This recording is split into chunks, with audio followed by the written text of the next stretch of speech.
Asay bir jasa қазағым менің.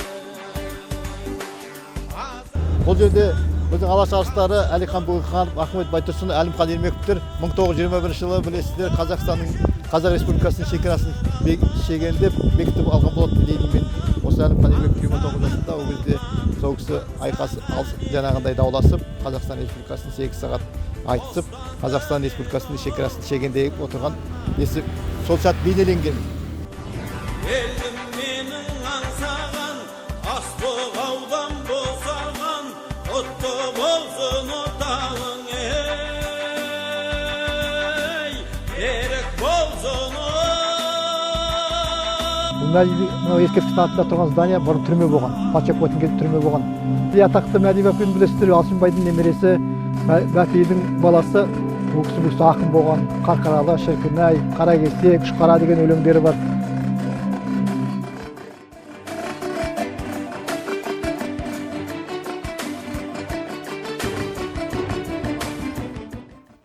Айшықты төбесінде тұрған, айшықты атқан мылтық. Сол күні сол екі адамда өлген әлгі белгісіз жағдайда.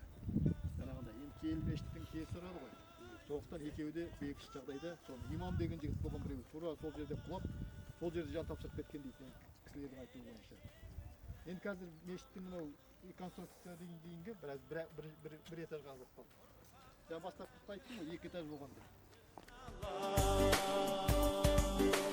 Түйінсін жауын, сүйінсін досаң,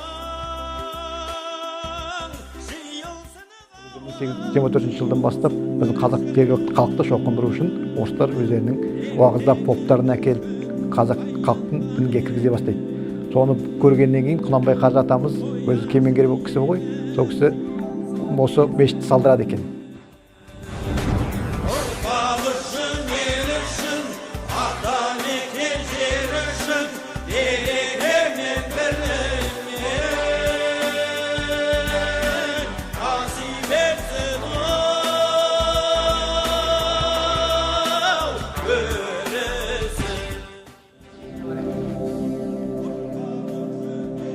Осы Қарқаралы тастардың барлығы гранит, мынау жаңағы қызыл тастар бар ғой, мынау барлығы гранит тастар ғой. Соны мына Манарбекті салған суреті.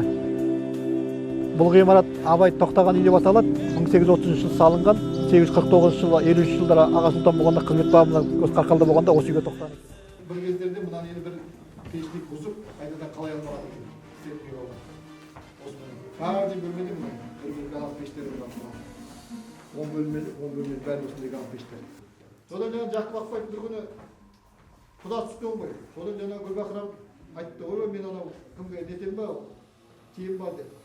Сосын терезеден қарап тұрса Жақып Ақбаев көзілдірікте арбанау костюм шалбарда одан түсіп жатыр дейді кәуеске. Содан айтады дейді, мынау қазаққа күйеуге тиюге болған екен деп. Көрдіңіз бе? Сонда да анау таңдап киген екен. Мынау қазаққа күйеуге тиюге. Ол кезде Жақып Ақбаев деген тұңғыш заң магистрі болған.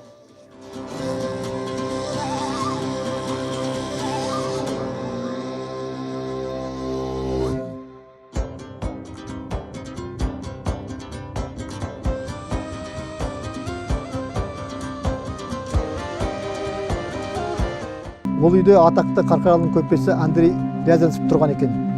Бұл үйде кезінде орыс жазушысы саяхаттап келгенде Патайын тоқтаған. Және де жаңа тарихи мақсаты мен жаңағы Шоқан Уәлихановты осы үйге тоқтаған екен.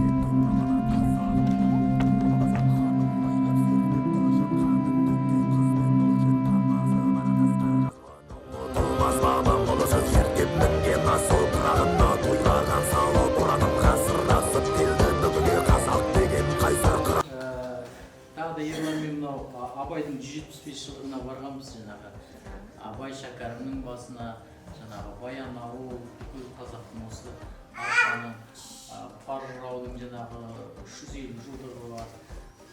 Жаңағы қаздаусыз қазы үйге жете алмай жүрміз тек егінді алыс болғаннан кейін. Бірақ енді бар ол Қарқаралы бойымен аралап осы жерде тамашалаймыз. Осы жерде бар, осы Қарқаралыда бар. Оны да сіздерге сыйлағым келіп отыр. Иллюстрация альбом. Мынау былтыр барғанбыз Шымкент, Түркістан осындай жастарды жаңағы қазақ тілін меңгеріп жатқан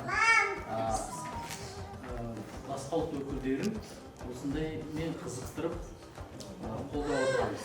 Сонымен қатар мынау Қазақстан Халқы Ассамблеясы бізде мынау қуғын сүргіндерді ақтаумен айналысады. Осында жаңағы мұражайда жұмыс істедік. Соның еңбектері бар. Көптеген мынау ақталмаған, жазықсыз атылып кеткен, аштықтан қайтқан осындай жұмыстарды ассамблея жасайды. Соның кітабы биылғы 24-ші биыл шыққан. Қарағанды Букетов атындағы Илья Арслан Букетов атындағы ғалымдар шығарған кітап. Ассамблеямен бірге отырып бұл кітапты да сол Букетов тарих факультеті шығарған. 2023 осындай жақсы кітаптеріміз бар. Бәлкім осы жерде өздеріңіздің ата-бабаларыңызды тауып болатын шығар. Қарқаралыда шыққан. Бұл жерде жарық көрмеген алғаш рет шығып жатқан құжаттар да бар. Осы құжаттар жаңағы архивтан, облыс архивынан, президент архивынан алынған материалдар бар. Қарап көрулеріңізге болады.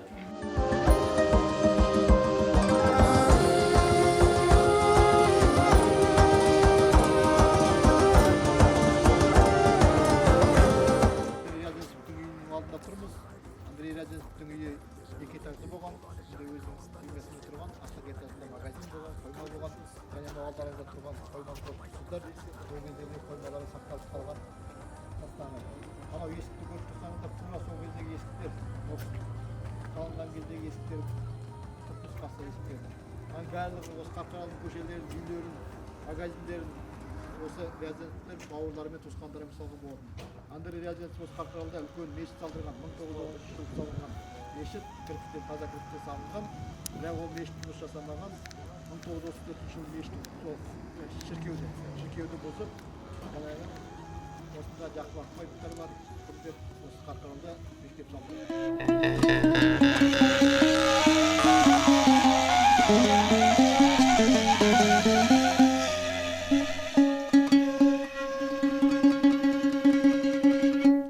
Қарқаралы тарихи-өлкетану музейінің ғимараты 1870 жылы Ақ патшаның кеңсесі ретінде салынған. Жергілікті тұрғындар Ақ кеңсе деп аталып кеткен екен.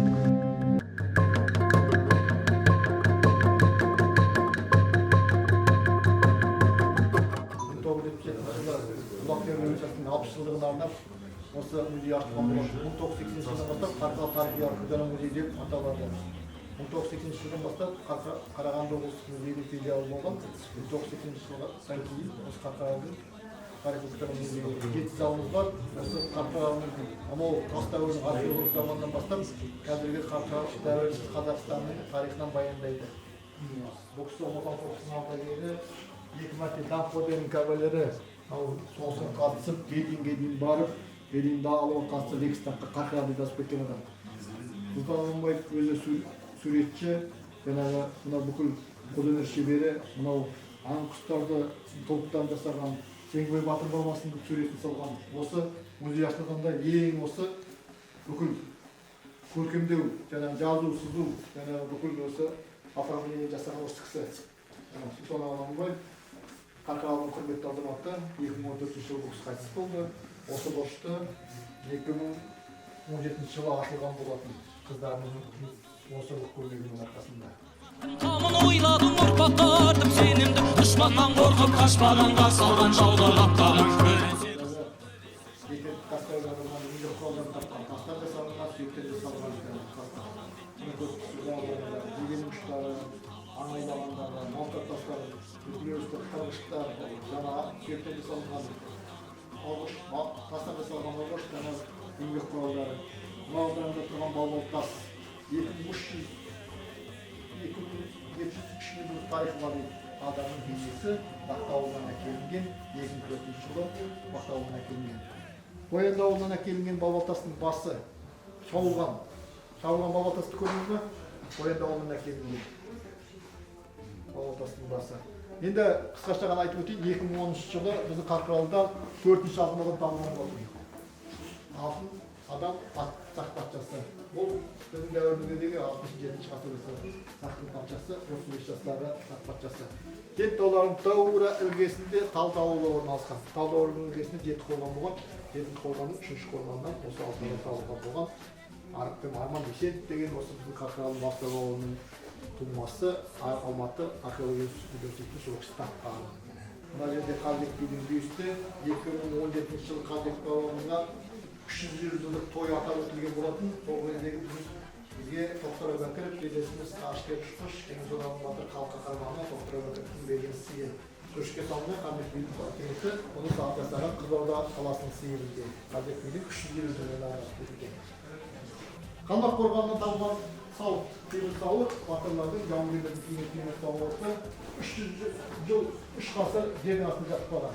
Жаңа айтылған Малайзия азаматтары Қалмақ қорғанынан 1980 жылдан маллар ойнап жүріп тауып киген сауытты. Оны қазақтың да, жоңғардың да жауынгерлер киген мүмкін. Дәл кім киген белгісіз. Маллар ойнап жүріп 1980 жыл тауып алып, осыны Қарқаралыда мемлекет тапсырған. Мына жерде жебенің ұштары, темірден жасалынған жебенің ұштары біздің қазақтың жоңғардың пайдаланған жебенің ұштары.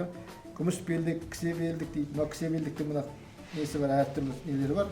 Пышақтың қаны салатын, насыбайдың салатын ыдысы бар, сөмкесі бар. Оқшантай. Мына жерде темір үзеңгілер, мыс үзеңгі, темір кісен кіркімен, бешек, мынау шоқ бар.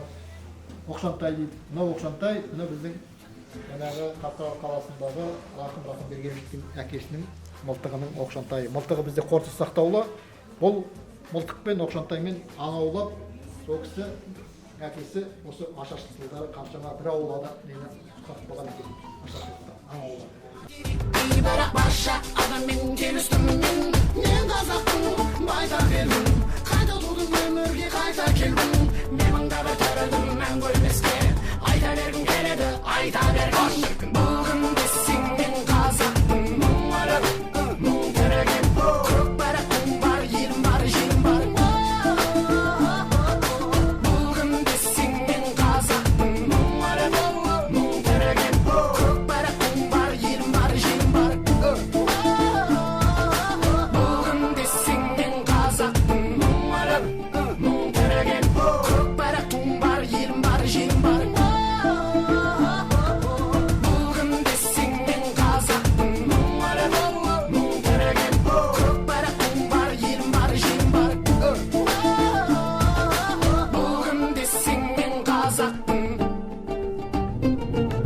көк барақтың бар, елім бар, жерім бар.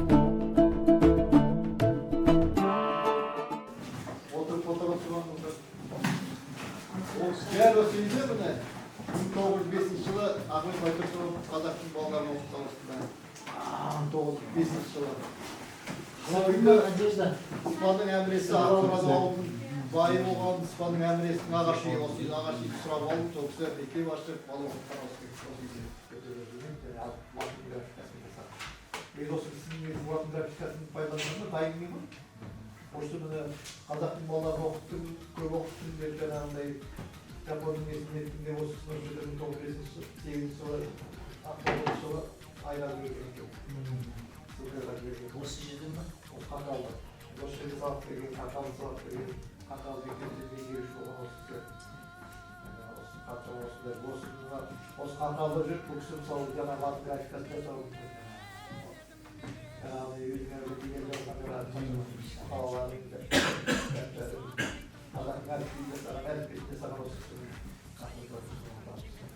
бұл қазір тарихи орны бар ағаш үй.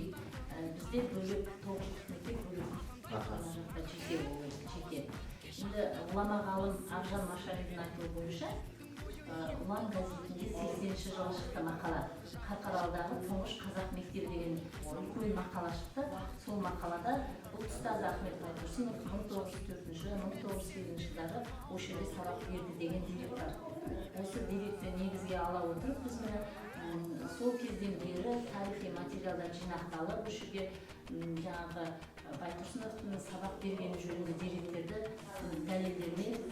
дәлелдер келтіріп, осындай деңгейге жеткізді деп айтуға болады. Бұл жерде ауыл кітапханасы бар. Содан кейін мына жақта мектепке дейінгі шағын орталық бар. Бір кезде ұстазының балаларды мектепке әкеліп қазақ елінің сауатын, қазақ халқының сауатын ашуға, балалардың сауатын ашуға бар күш жігерін салған ұстаз ғой. Сол мақсатпен осы жерде де балалар білім алсын деген, сол кісінің ізін басқан жерден жақсы тұлғалар шықсын деген оймен 2-3 жастағы балалар қазір осы жерде мына мектепке дейінгі шағын жерде тәрбиеленіп жатыр. Тарлан бір едім, қай қазақтан кемедім, бір қазақпен тең едім. Ерек үскен дұшпанға қызылда сырлы жебедім, жақсыларға ебедім, жамандарға көбедім. Хан баласы Ақсүйек, ежелден табан аңдысқан, ата дұшпан сен едің, ата жауың мен едім. Ежелгі дұшпан ел болмас, етектен кескен жең болмас. Хан баласы Ақсүйек, Байке Сұлтан сен болсаң, сен қоспақтың баласы оңаша жерде. 17-ші ғасырға жататын Будда храмы. Бұл Будда храмы қызыл тастан салынған екі этажды ғимарат болған, балконы болған, өзінің жаңа өздерінің сәйкес жабын болған. Бұл жердегі 4 ғимараттан тұратын Будда храмының реставрациядан кейінгі оның көпшілігі алдында бассейн орналасқан. Ең бірінші бұны Броневский 1824 жылы келгенде, Қарқаралыға келгенде түсірген. Сол суреттері Қарқаралы музейінде сақтаулы. Бұның енді жаңағы тағы да өзі кезінде осы археологтар зерттеген кезде осы жерден Қытайдың матасы шыққан, қорық шыққан, оқ-дәрі шыққан, жаңағы киімдер шыққан Қытай үлгісіндегі жасалынған. Мына жерде міне несі бар, бассейн, табиғи бассейн бар. Мына ғимарат көрсеңіздер, өзі ішінде жаңа не бар әлгі. Осыдан анықтаған ғой. Сіз жаңа жерде анықтаған дейсіз. Давайте вот сюда ставьте вот. Храм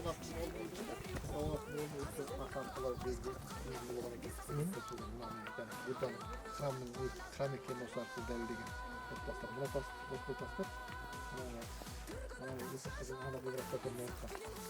мына ғимарат ондай не жоқ, екі ғимарат тұр осындай тастар. Осы арқылы храм екенін дәлелдеген. Қуат алып өскен елмін далада